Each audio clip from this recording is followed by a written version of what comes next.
I'm Chris Terranova, and this is the Generational Exchange. 4 generations, one conversation. The business world is a tapestry woven from different threads. The experience of seasoned veterans, the tech-savvy energy of the younger generation, and everything in between.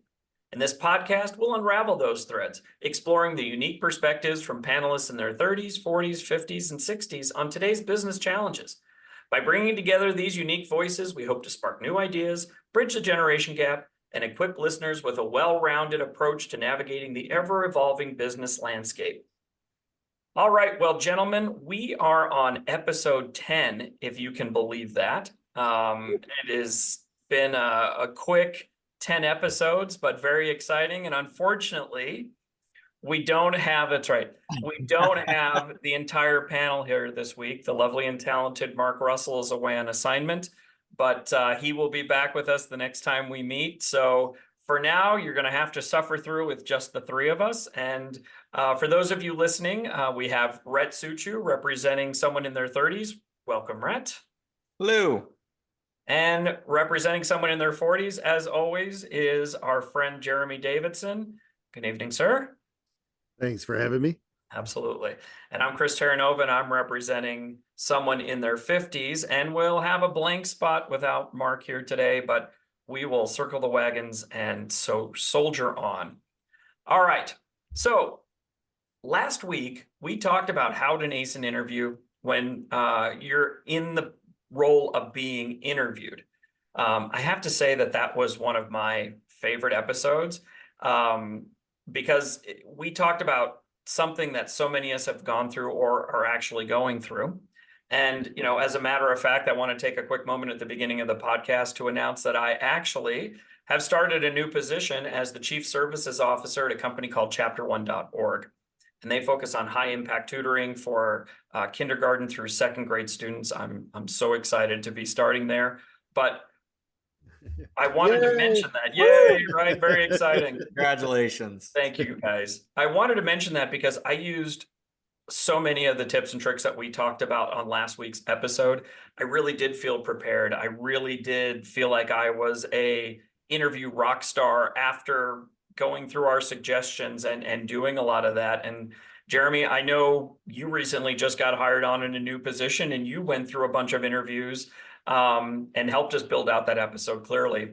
Do you want to quickly touch on how that impacted you? Because I think if people haven't listened to that episode, it's a great episode. And there's just a lot of really good stuff in there that we've taken from our experience. Sure. Yeah. If they can hear me, I've upgraded my microphone. So and we thank you for that. No, gosh, of course. I think nearly everything we talked about in that episode was applicable. Everything from researching, Stacy, our phenomenal CEO, she was the lead character in a lot of those YouTube videos that I went on, and I researched about the company. So that was my anecdotal story about meeting the celebrity during the interview, right? Right. Kind of breaking the ice, and all the way down to how you interact slightly differently with recruiting, right? Different types of questions, how you prepare for and get ready for that final interview, whether it's with the hiring manager or in my case with kind of a board, a group of folks, and a big final assessment. What are they looking for? But no, it was great. I had a lot of fun in that episode too. I feel really bad that my audio was muffled, but that might be my most fun one so far until today. This is going to be a supersized one. We're going to have a great time. Real quick too, I'd be remiss if I didn't give a huge thanks to my wife who supported me through all this and let me kind of go on this crazy journey of taking a sabbatical and starting a podcast and starting a new job, right? You guys, of course, you were the impetus for the podcast. I don't think I would have gotten through all of this if I didn't have you guys by my side. And I do want to give a special shout out to one of a friend and an avid podcast listener of ours, Clint Mitchell. You guys all provided me feedback and guidance, and honestly, kind of an occasional kick in the ass when I started to get down on the process. We have talked through all of these episodes about the power of having a strong support system.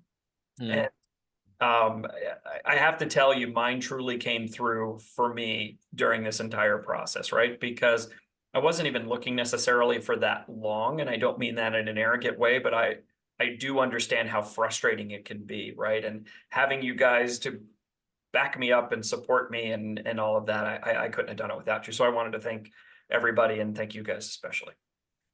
And I think to a T, we were right about that 60-day, that 2-month mark Yeah. each. Yeah. And the amount of ups and downs and highs and lows in that little 2-month stretch. No, my heart goes out to the folks that we've been working with and talking to and helping along the way that have been looking for significantly longer. So hopefully something we're sharing here in this episode or the last episode or mentoring episode, hopefully that resonates with folks because it can be hard. For sure. Yeah.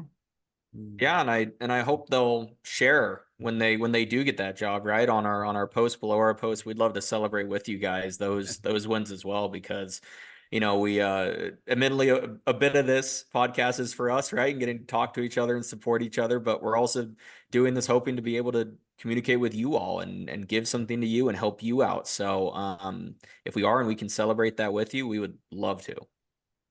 Yeah, and we'd love to hear about it. So if you have any thoughts or comments, put a note on LinkedIn or shoot a note on the podcast or send us an email. We give you the email every week, but we'd love to hear from you.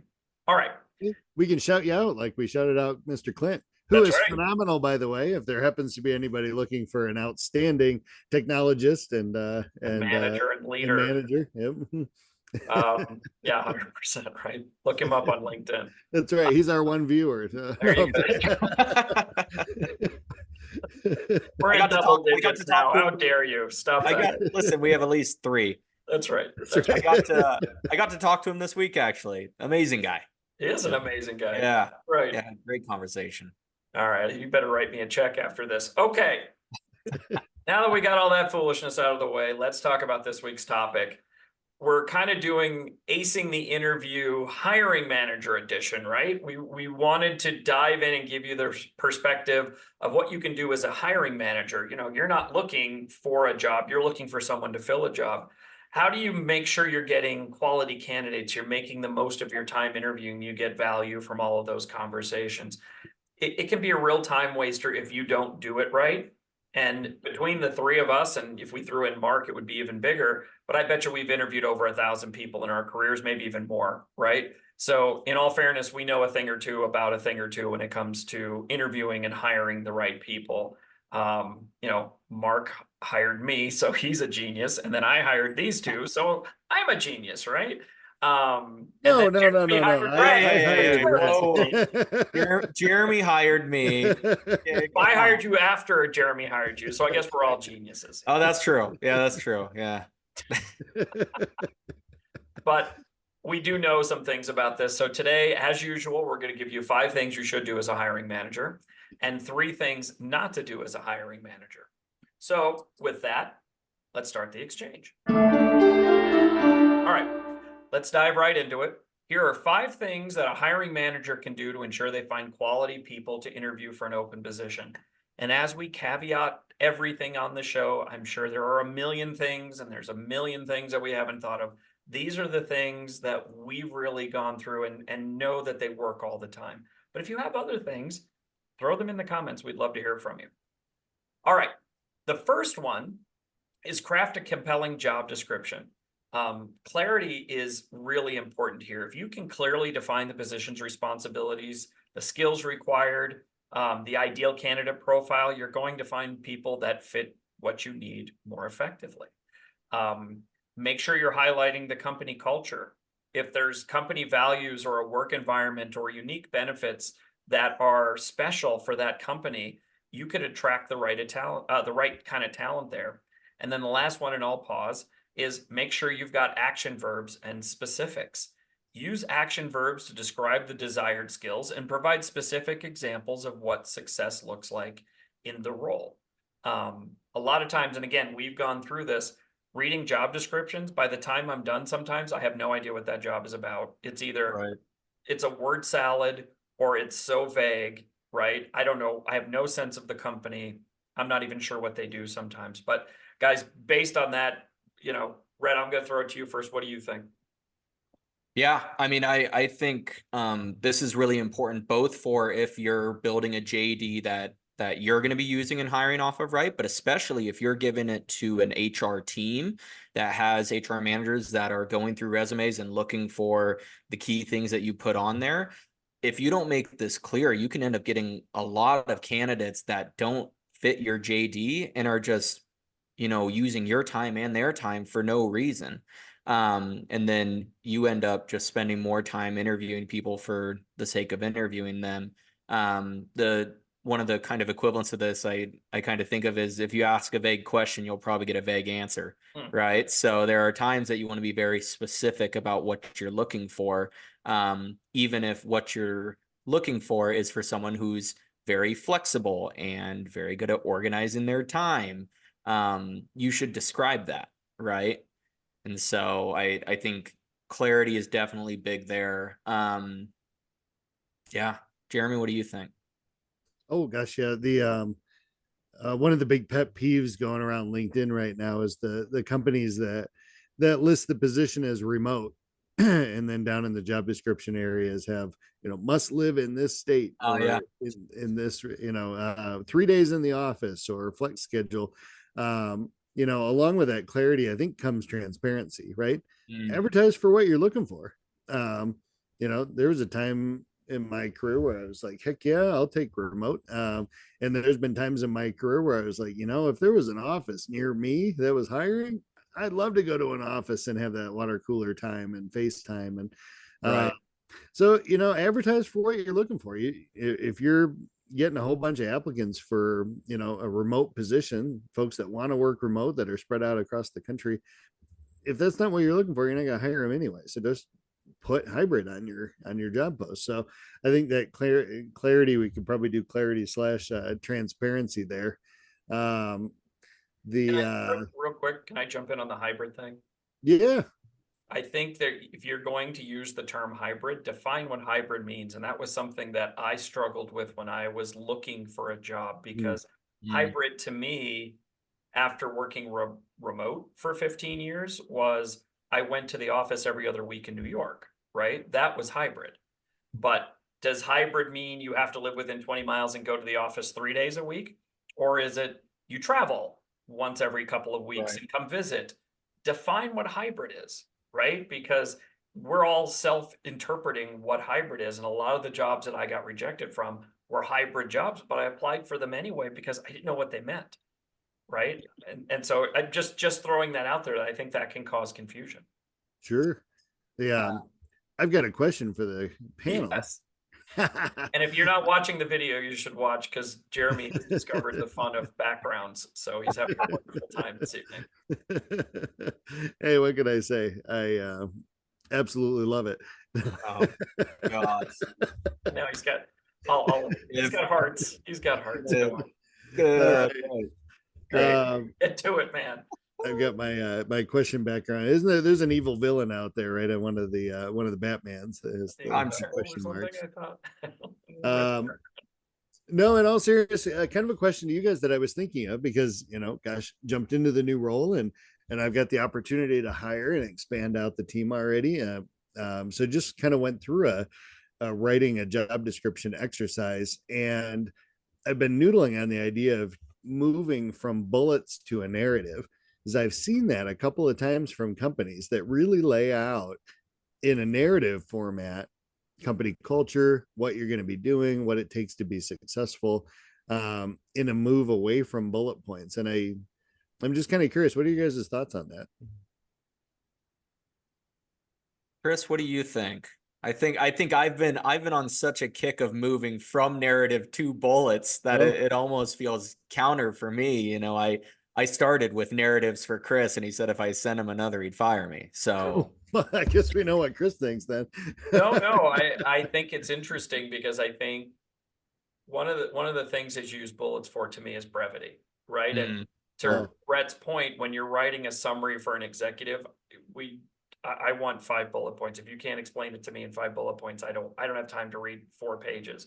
That right. said, in a job description, what we're talking about using action verbs, explaining corporate culture, clearly defining what the role is, having the space to write that out and truly be authentic with what the job is rather than trying to fit it into 7 bullets Mhm. could really provide value. I think the other thing it does is it removes the people who don't take the time to read the Mm, whole thing, right? yeah. They're glancing, and if you can glance through it or you're using AI or Easy Apply or whatever you're using, and you can really kind of weed out the people who didn't take the time to read that whole thing. Not that you have to put, you must like bananas somewhere in there to catch them, but it's more like you can really be true and you'll start to be able to easily weed out the people that like, well, that doesn't match anything that we talked about, right? Mhm. Right. So just my 2 cents. I'm glad I'm surprising you guys, but I would think actually a narrative in that situation might be better.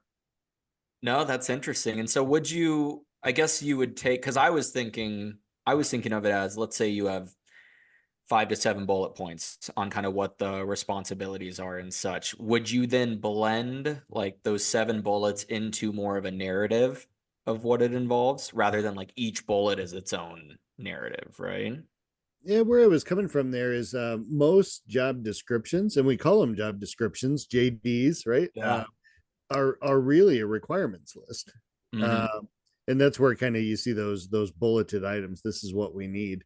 But when it comes to trying to convey what the company culture is or the actual day-to-day functions of the job, um, and maybe that's the primary position of that first interview, right, with the recruiter, is to kind of get into a little bit of that. But I just remember, as part of the search process, coming across this a couple of times that where it was done extremely well, Yeah. thinking, gosh, if I could figure out a way to replicate that, this position or this opportunity, the way it's listed, really resonated with me. Yeah, I was just kind of curious your guys' thoughts on that, but and maybe It's it's a way to interesting. stand out in the crowd. Yeah, it's an interesting approach, and as I look back on my resume journey, if you will, I think there were a couple where the way they described the company made me more interested, and I probably spent more time answering the questions more completely, and trying to probably customize my resume more effectively because there was so much detail to also glean and kind of align your cover letter or align your opening statement or whatever. You had more to there was more meat on the bone to grab. So I think it's an interesting idea. I think the reason it resonated with me, and I know you guys operate in a similar way, when we're out there looking to fill a position or multiple positions, we're looking for the right person for the role, certainly. But I think we probably agree across the board. We're also looking for somebody where this is the right role for them, right? It's not the right Right. role in the moment. It's this is what I want to be doing. This is what I'm excited about. This is what I'm passionate about. And I wonder if there's a way to even elicit more of that through the job description. Do you know what I mean? Where you get a little bit more of a feel for, is this going to be the right thing for me? Uh, Yeah. but I think it's a really good point because I know, like on LinkedIn Premium now, they have an AI feature that says, "Is this job the right fit for me?" And based on the introductory paragraph or whatever I would read, I'd be like, "Oh, I could apply for that." And then the AI was actually catching, which I thought was interesting because they were so descriptive. It would be like, well, but I don't see that you have 8 years of financial management experience. I'm like, I didn't even catch that in there, right? sure. So I, I think having more, it also allows now the bots and the AI to have more to give feedback on, and it might also help narrow that funnel so you don't get 5,000 applicants. You might get 100 really good ones that are better aligned with what you need so you can interview that 10 or that 5 or Right. whatever you decide to interview. So I think it's a really interesting idea. I'd love to Yeah. see what you come up with and what you get back. Yeah. I And think we so. we could probably call out for any of you all listening right now. We can tell when your stuff is AI generated. Especially if it's tailored. If everybody's using the AI generator tool in, let's say, LinkedIn, right, and they're comparing it against the job description, the bullet points look the same. It's Uh, a good point. That is I true. did see that in ChatGPT now you can say make this sound more human and it customizes it. Oh So gosh. so Oh, that's interesting. So you can put that as a prompt is make this sound more human. So, but that's going to be a different episode. We're going to get into That's tools that's on a different interesting. episode. I All think right. that Any other thoughts on this before we move on to the next point? to the well, I think did we already discuss company culture? Is that our next one? Because I No, think this that's is this one, company culture. good. I think like Jeremy was saying, it's really big about, you know, people aren't just applying for the job, they're applying for the company and everything that comes with it. So I think like you were saying, Jeremy's point about the paragraph being able to, or the narrative format being able to more explain kind of an example of what being at the company is like or something to that effect can really help with that part of it. Yeah. Well, and it may not be for everybody. Describing what the company culture is like, can help either bring people in or, if they're like, hey, we have video calls every Tuesday to celebrate pizza night or whatever, they're gonna be like, oh God, put a gun in my mouth. Or that might be like, that's exactly the kind of environment I'm looking for, right? And again, it's a way to find the right people and weed out the ones that aren't there. But you have to highlight the right things. Probably pizza night is probably not the right one. Absolutely. All right. We good to move on? Yes, sir. All right. So this next one, I want to say is an interesting one, right? We called it diversifying your recruitment channels. And it's what we mean by that is a lot of times you have HR, they're posting it on LinkedIn for you. They're posting it on Glassdoor. It's here, it's there. But I know when we were starting to grow at our last organization, we were growing very quickly. We had to kind of go beyond the job boards, not just the job boards itself. You could post things, and I do this now. If you follow me on LinkedIn, which I encourage you to do, I'm always posting new jobs. Jeremy is always posting new jobs, not for our companies, but we see things in our network and we know we've got several thousand friends on our network that might be interested. We go beyond that, right? So if you're a hiring manager, don't be afraid to post your job on your LinkedIn page, not just on the job board, right? Or look in other areas. The other thing that we used to do, which I think was a really good one, especially when you're fast growing, or you've got really talented people, is an employee referral program, right? If you have a referral program, you can give a bonus or give a prize or a gift card or something like that for existing employees to reach out to their network and bring somebody in. I can't tell you how many people at our last EdTech organization came from our pool of friends. I think half of the CSM team were friends with Rhett, and half of the leadership team, one of us had brought in at some point along the way, right? So, and we used our own internal networks, our own family and friends and colleagues to find people. So don't be afraid to go beyond just the job board. Guys, I'll turn it over to you. What do you think? Yeah, I mean, I think the most important part there that you mentioned was that your employees already know these people that they're referencing, right? And so with that, you get an understanding of who they're bringing in before you even interview them, right? Especially if you trust these individuals, they're not going to give you a recommendation of someone who maybe doesn't know how to jump in with both feet or has a go-getter attitude or whatever it may be there. So I think that's a big point that can help you get through that. What may be your first and maybe second interview of candidates is this person already has that. Now, do they have the skill set, the hard skills that we need to do it? Because as Jeremy said in a previous episode, there are certain soft skills and things that you can't teach. And a lot of those can be helped out, I think, by referrals by your current employees. What do you think, Jay? And it gives you I love referrals. Gosh, I think that's why the discussion we had on the importance of networking in your job search, or if you're looking for that next opportunity, is so important. Especially starting out in a new role. And congratulations, by the way. We sent up the rocket ships, but congratulations on the new role. Super excited. Very excited. When you're starting out a new role in particular, you get the opportunity to fill a couple of positions. You want those folks to be super strong, right?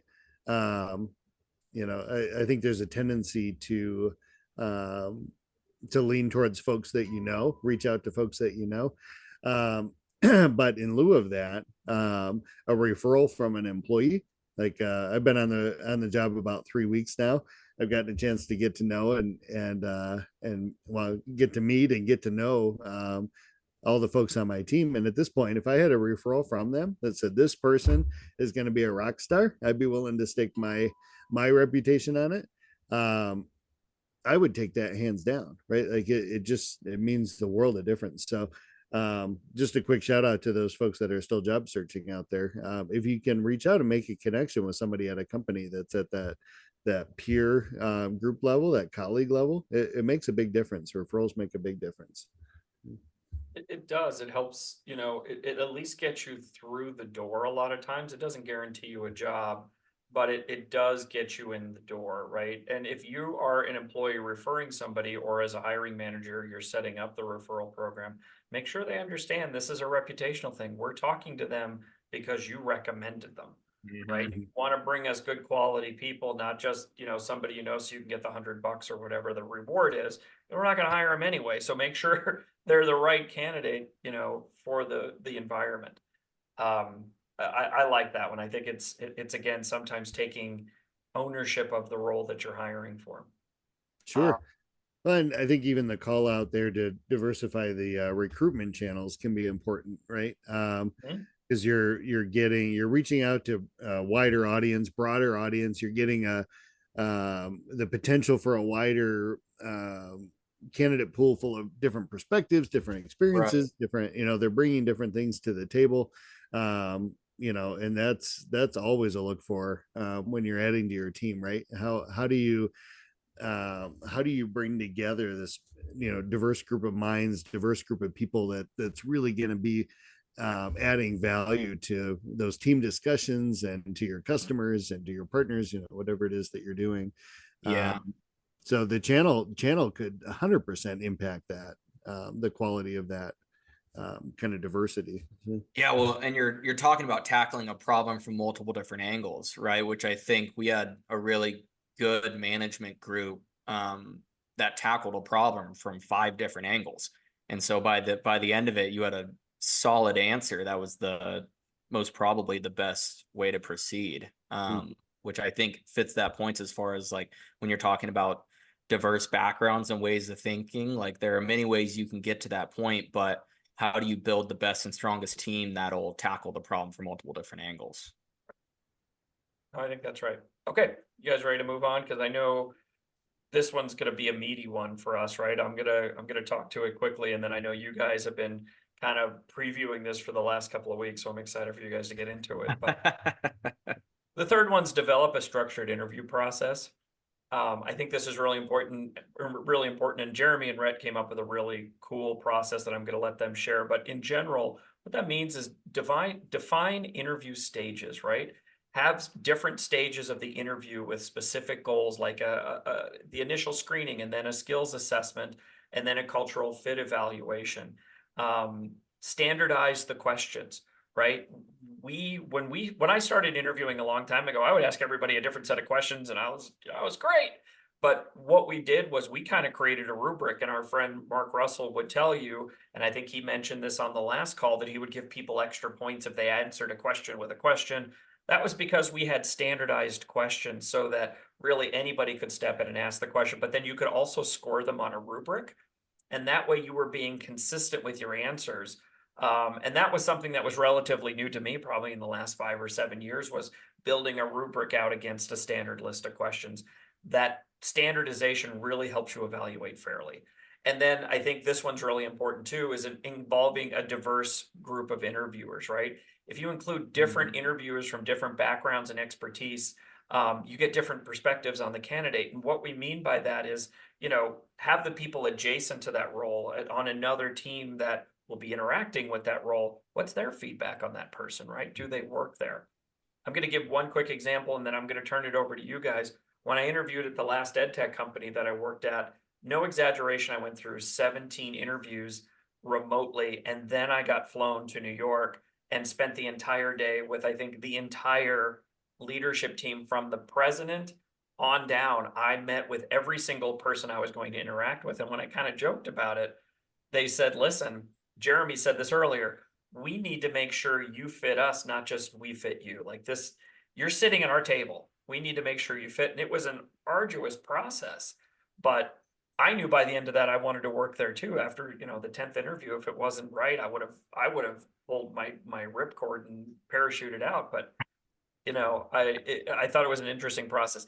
Probably that was a little heavy-handed with the number of people. I think I ended up interviewing like 30 people in 6 weeks, but maybe that's a little heavy-handed. But having those different perspectives, because I met with different leaders and across the entire company, and so we all felt like, yeah, this person can work here. But guys, take it away. I know you've got some stuff you've been dying to talk about. I'm going to turn this part over to you. Yeah, Jeremy, I mean, you were kind of the leader or the captain of the ship when we went Sure. about starting it. Do you kind of want to start it and I'll fill in? I We'll mean, set the stage there. Yeah. Sure.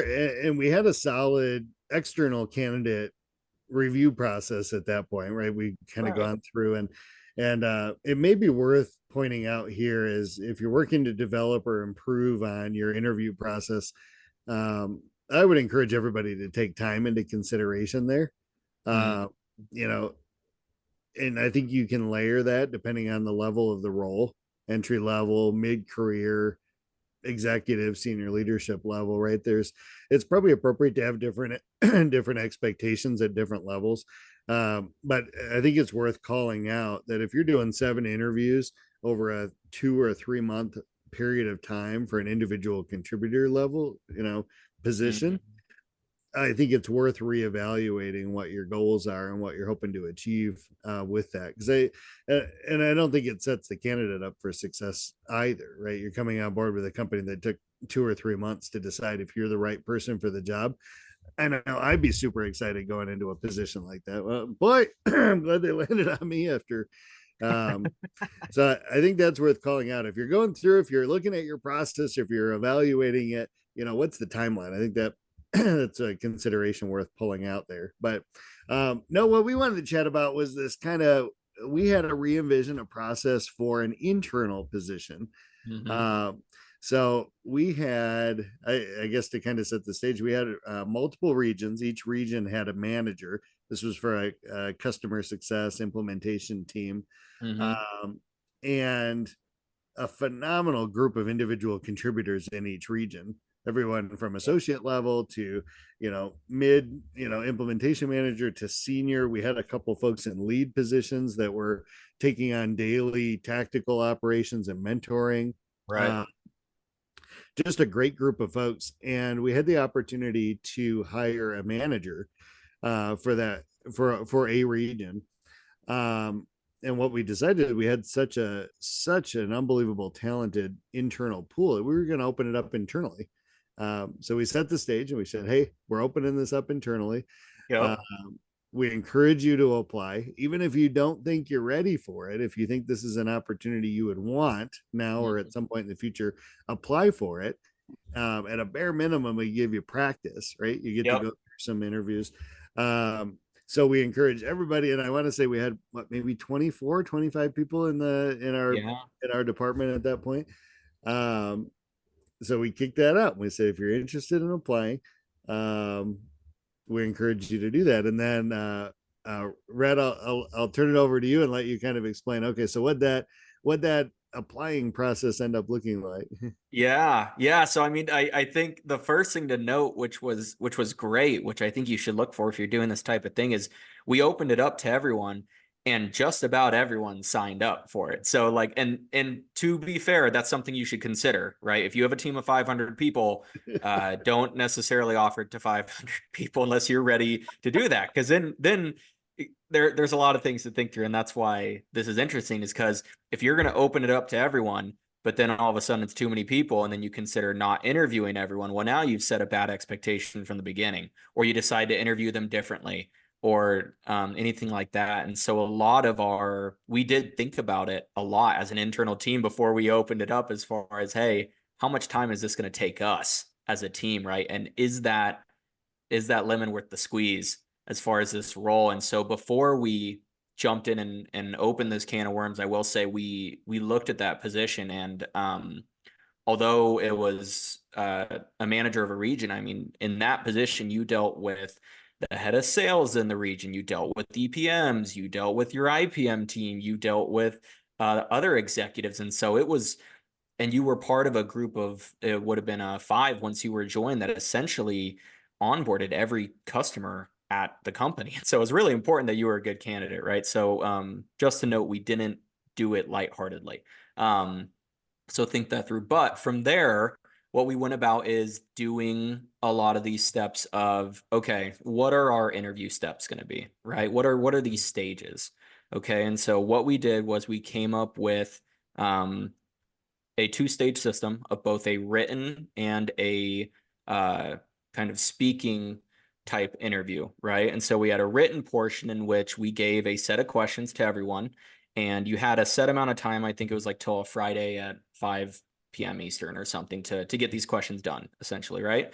Turn it in with your best answers. We'll review them. We'll look at them. And based on that, we'll kind of go to the next stage. And then we had the speaking portion, which was an interview with all of the managers. And Jeremy, were you on that as well, or was it just the man? Yeah, Jeremy on there as well. And that was a bit more of a kind of see how they're answering questions, see which ways they're approaching the problems from. We'll get more into that in depth a little bit, and then also a touch of a stress test, right? Because sometimes, again, you're dealing with heads of sales in regions who can, you're the first line of defense before it gets to Jeremy. How much are you going to sift out before it gets to him or Chris? So, but anyways, to set the stage, it was a lot of forethought into, do you want to open this can of worms? And then a set of non-biased questions, and then a 2-set written and oral portion to set the stage there.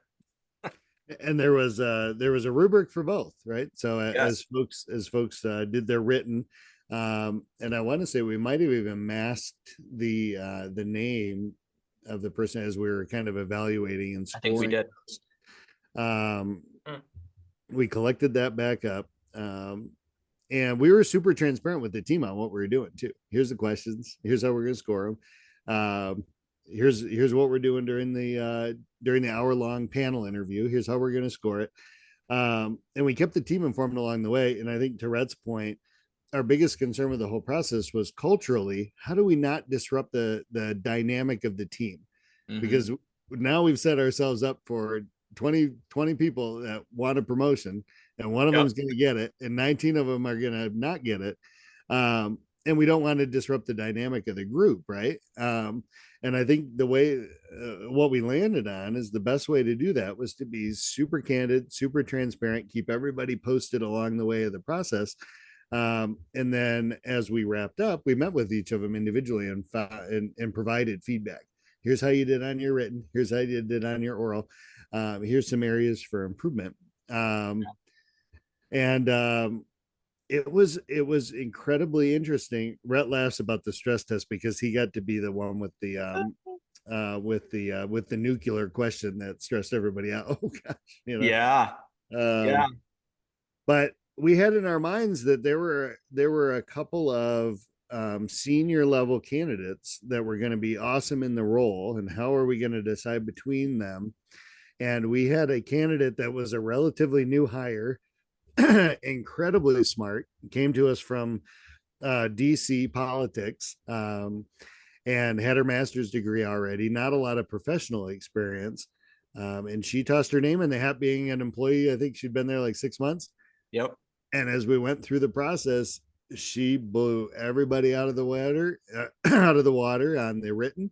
And then we pulled up and we did the panel interviews, and outscored everybody hands down on the panel interviews. And it was somebody on the team that we didn't have on our radar.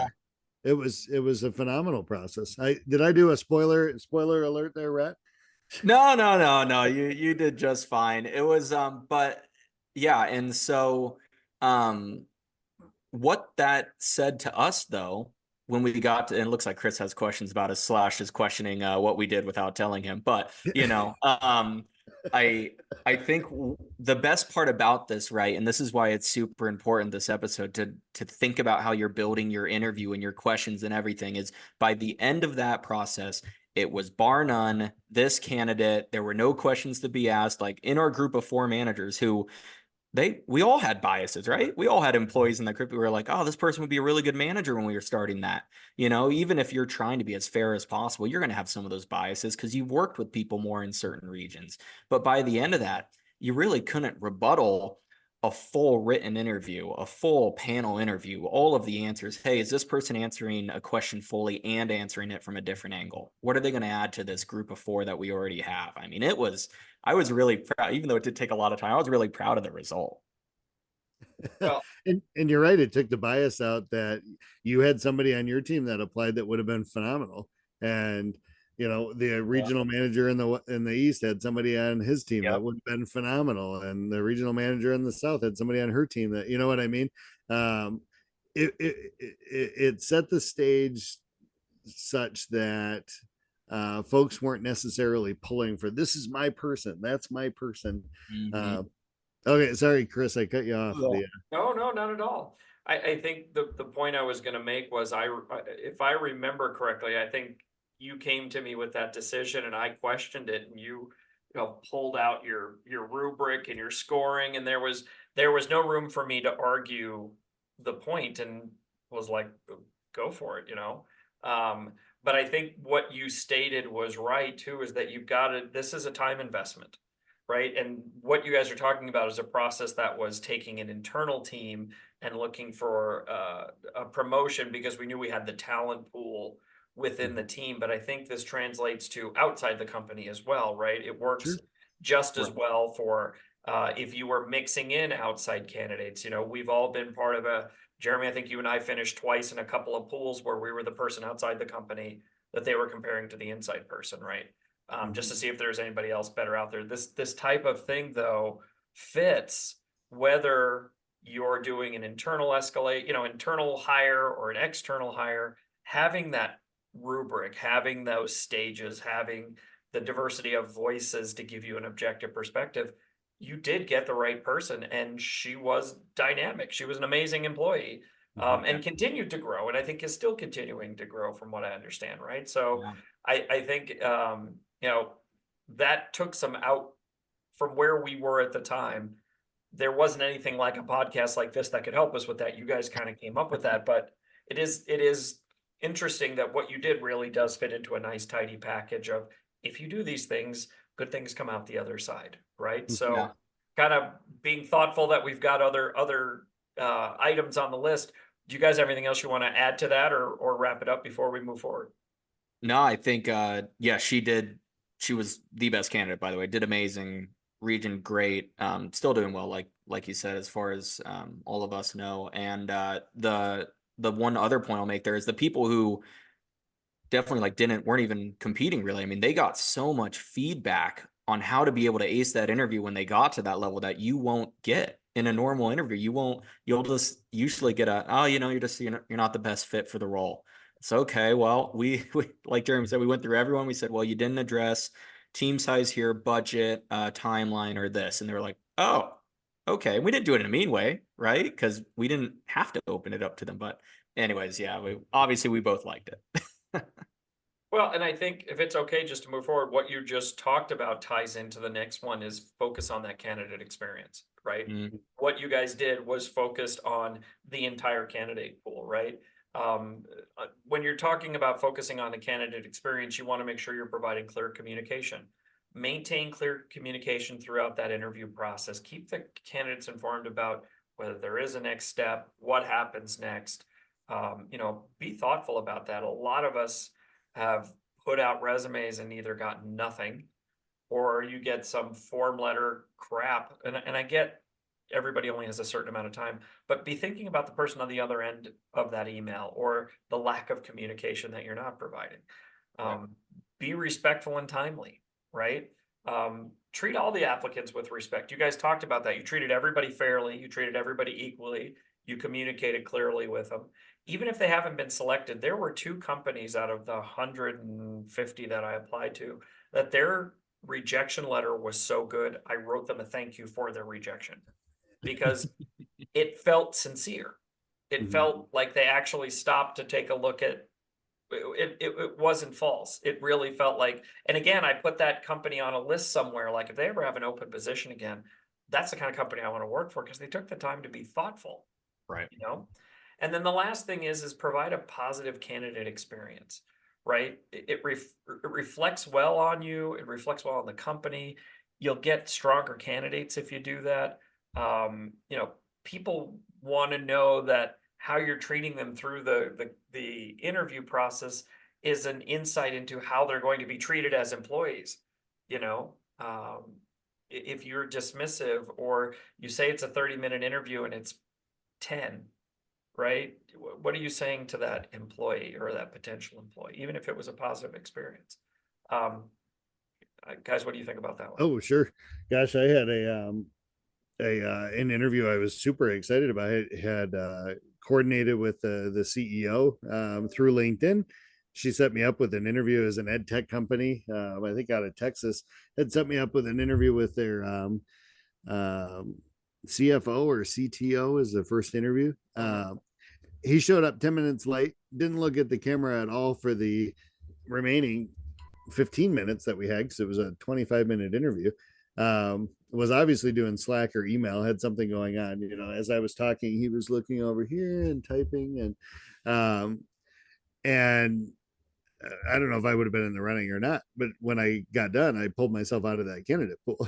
Nope, this is not a place to, you know, and the job market the way it is right now, it's an employer's job market. There are candidates out the wazoo. It's a phenomenal candidate pool out there. And I worry a little bit in seeing some of that behavior out there that, you know, when things shift around, and they will, you remember how things were in 2018, it was hard to find really, really good candidates. Right. That's going to happen again, and people are going to remember those experiences that they had at those companies and with those people and with those employers. And you know, not to mention, well, we all come from that kind of customer success background, right? How you treat people matters. And that candidate experience, do you follow up? How, you know, that word of mouth travels. People talk about you, people talk about your company. There's an opportunity here to treat people well, even those people that you're not hiring. Right.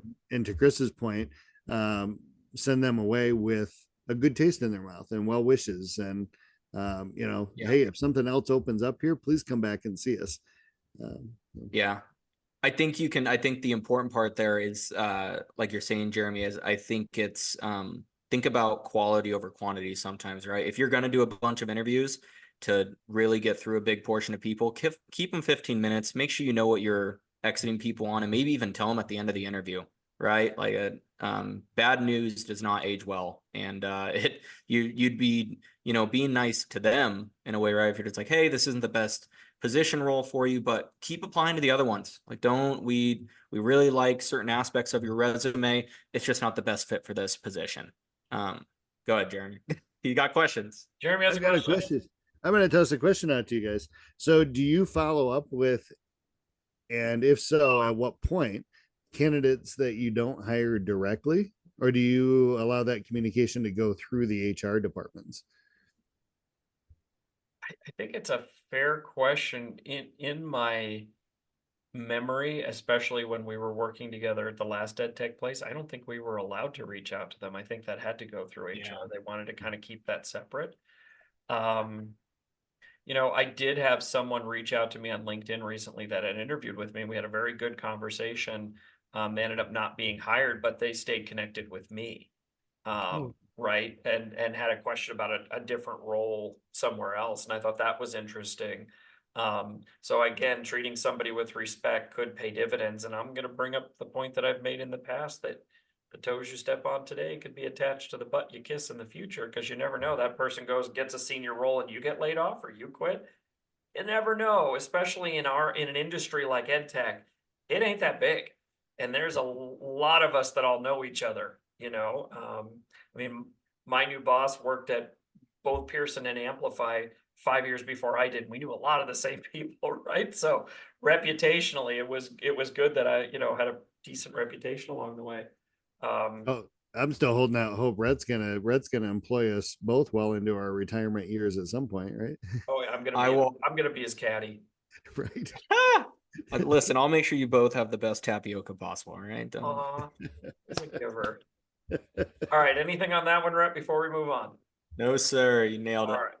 All right, the last one, sell the opportunity, not just the job. And what we mean by that is make sure you're painting a clear picture because, you know, you can tell people what the job is, but help them understand the role's impact within the company and the potential for growth. We talked about that on the last episode is, are you asking questions about what the growth potential is for the job? Have some of that ready as the hiring manager. Highlight career development, you know, discuss what opportunities there are for professional development and learning. I got my MBA because one of the companies I worked at provided that as an add-on, and you were at a ceiling in that company. You could not go above a director if you didn't have your MBA, right? Mhm. So I knew that going in when I got my director role. You have to have an MBA if you want to go any higher in the company. And then finally, showcase the company culture. We talked about this, you know, not necessarily pizza night, but give people a glimpse into the company culture, the work-life balance. How does that work? You know, what are your expectations? I had one of my new folks, I had sent an email asking a question and she answered me like 5 hours later in the evening and was apologizing that she hadn't gotten back to me right away because she was at school picking up her kids. And I wrote her back, I'm like, you never have to apologize for prioritizing your family. I've been here 2 days. Just tell me when those times are, and I'm not going to bother you. Right. Right. That to me is part of the culture. But are there things like that within the company that you can talk to, you know? So I don't know. Jeremy, Rhett, what do you guys think? I think this is an opportunity for the hiring manager to really partner with their HR recruiter. Mhm. So I think a lot of times, I'm sure you guys have experienced this when you're talking to recruiters. They may or may not their level of knowledge about the position they're hiring for can vary pretty greatly, company to company, recruiter to recruiter. And if you're able to, if you're in a position that does a lot of hiring, if you're able to partner up and buddy up and buy a pizza party or a coffee for the recruiter that you have that's responsible for your area, your department, you know, kind of setting some expectations about things that you'd like to have covered during that initial screener interview. Right. These are things that I want to share. And I remember one time I took that on for myself. I had a high priority role that I needed to fill. I grabbed 30 candidates from the candidate pool. I emailed them all directly, said find 30 minutes on my calendar. And I did 30 minute touch points with everybody that week as ultimately I was the hiring manager, but I did it as an informational. Here's all the stuff I want you to know about the company. Here's the job details, the compensation details, the benefit details, the company culture. Do you have any questions? And if you're still interested, I'll send you in through the process, right? Because I wanted to jumpstart it, but that's not sustainable. That's not a good use of my time. It's not a good use of, you know. So I learned my lesson there. I got a nice little polite chastising from the HR director at the time. But you know, you got to keep things moving. You got to be nimble. And if an HR recruiter on my team were to do that with candidates, I would be blown away. I would be so amazed. I'd be so grateful. I'd be sending Starbucks gift cards every week, right? Like, because that's what you want that first interview to look like. Is here's all the detail about why the company is great, or you know why the hiring manager is great, why the team's great, why we're changing the world. Yeah. But you know, and be honest. If it's not the right role, somebody will pull out. I had two people after my 30-minute interview. And I think I'm a lot of fun in interviews, but just say, you know, this isn't what I want to be doing. I was doing B2B2C, like insurance, and yeah, the role sounds great. You sound great. The company sounds great, but this isn't what I want to do for the next. Yep. Yeah. But you were being clear, you were being transparent, you had clearly articulated, and it gave them an opportunity to go, wow, this sounds great for the right person. And it Right. saved you both time or frustration because you're like, this is the person. And then they go, Mhm. yeah, no, I'm not interested after you've let go all the other candidates and you wanted to hire them, right? So Right. I think it's a great point. All right, we have spent a lot of time on the things you should be doing as hiring managers, and hopefully, those of you in that role or someday maybe in that role, even if you're interviewing, be thinking about those things as you're going through the interview. Are they providing you those things? But here are a couple of things to think about that you shouldn't be doing as a manager when you're trying to hire. The first one is relying solely on the resume and now even AI, right? The resume is a great starting point. A resume is your calling card, but it doesn't always paint the whole picture. If they've got some or most of the qualifications, or your qualifications are really super narrow and specific, look for a whole picture. You know, at least get a chance to talk to those people, look at the whole experience, and get a sense of whether they may or may not fit into your culture, and look at it that way. Um, it's easy to fall prey to unconscious bias, right? We all have them, but like what we talked about and what you guys utilized, using standardized questions, creating diverse interview panels, blind resume reviews, like you guys said, you took stripped names out of them and had everybody look at things.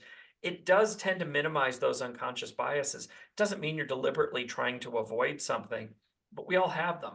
And having those tools and things in place will keep you from falling into that trap. And then the last one is don't focus on impressing them. Make sure you're assessing. An interview is always a two-way street. And Jeremy, you said it perfectly before. You want to make sure they fit you as much as you fit them, right? Make sure you're asking open-ended questions. Make sure you're listening to the responses. Make sure you're taking notes. Ensure they have a real opportunity to learn about the role in the team. Guys, what do you think? Anything you want to add on to those? Because I think they're really kind of reemphasizing the things that you should be doing, right? Yeah, I think it just goes back to, just like you're saying, everything that we discussed, right? How do you not rely solely on the resume? Well, you make sure that you're thinking about why you're asking the questions you're asking. What types of answers are you looking for? What are the key points that you're looking for? What are the things that you can teach? What are the things you can't teach, right? And being able to identify those helps you not only strip out people who have been able to get a good resume together but can't actually do it, compared to those who maybe don't have as strong of a resume. Be like, man, you should speak a lot better about yourself because you're a great candidate. On unconscious bias, that goes with the questions, right? You ask everyone the same questions. You make sure you're grading them in the same way, and making sure you know what you're looking for. Yeah, I like those 2 points in particular. Okay. Jeremy? Yeah, the unconscious bias. I've had the privilege of being able to work remote since I think 2000. Before it was cool, right? It didn't get cool until 2020. And I actually used to do my interviews remotely without cameras. Yep. Phone calls. You were Yeah, doing that when you were doing that when yeah, I came to, oh yeah, you were doing that when I came to work for you. Yeah. yep. I wanted to meet the person and not, this is before backgrounds were readily available, and didn't want to be judging somebody on their background or their dress or their, Right. whatever might be going on in the background. So, that was my little trick for doing that. But, another benefit to being aware of that, is, are you getting people with different skill sets they could bring to the team, right? Maybe they're a great customer success manager, limited experience, but they're an awesome marketer and you need that. Or they're a data guy in their spare time and you need that. Or, maybe have been in a leadership position and they don't want that anymore. There's an opportunity to grab somebody with phenomenal experience that wants to be an individual contributor again. And so I think just kind of recognizing those things that can kind of tug at you and say, is this person right? What could this person bring to the table? Maybe is a better question to ask yourself. Yeah. So this is great, Chris. I appreciate it. Yeah, absolutely. And I think, just to tie it off there, what you guys said about the candidate when you went through your process that you ended up picking, had you not had all of those standardizations and rubrics and kind of gates and triggers, she might not have even made it to the point where you picked her because of the unconscious bias of, like you said, she's only been here 6 months. She comes from a different background, all of these things that would have been like, would she be our best choice? But because you standardized it, you didn't fall into some of these traps. You kind of stripped the non-objective parts out, and really made it who's best for the role. You got the best candidate. So I think we went through again. I love these conversations. I think I learn something every time we talk about it, and how I write most of the script, and I still learn a lot of this stuff, so I love these conversations. I'm so excited. We're on our 10th episode. We miss our friend Mark Russell. I'm sure he would have had a quote or two that would have been relevant. I tried to find one to because I can certainly not replace him. I didn't come up with a good one, but we'll have to check with him next time. All right, a programming note before we sign off. In order to make sure that we're providing you all the best top quality content, we're actually going to start moving our podcast to a bi-weekly schedule after this episode. So we wanted to get the ball rolling. We wanted to get the foundation set. We've got 10 episodes behind us on a weekly basis. I hope you've all enjoyed them. We can see everybody's listening every week, and that's great. We're going to go to a bi-weekly schedule, really more so that we can provide you ongoing quality content. We hope you'll come along with us and, help us grow and evolve as we keep investing in this podcast. So with that, thank you for joining us on this episode of the Generational Exchange. As always, we hope you found the conversation between our generations and interesting, and they sparked some new ideas and helped you see the business world from fresh perspectives. Don't forget to subscribe. This is really important for us. Don't forget to subscribe for more insightful discussions across the generations. If you have a topic you'd like us to talk about or a burning question you want us to answer, leave a comment or shoot us an email at cmsrconsulting@gmail.com. All of us are on LinkedIn. We're very visible. Find us, talk to us. We'd love your feedback. So, actually, in 2 weeks, until then, from all of us here at the Generational Exchange, thanks for listening and happy learning.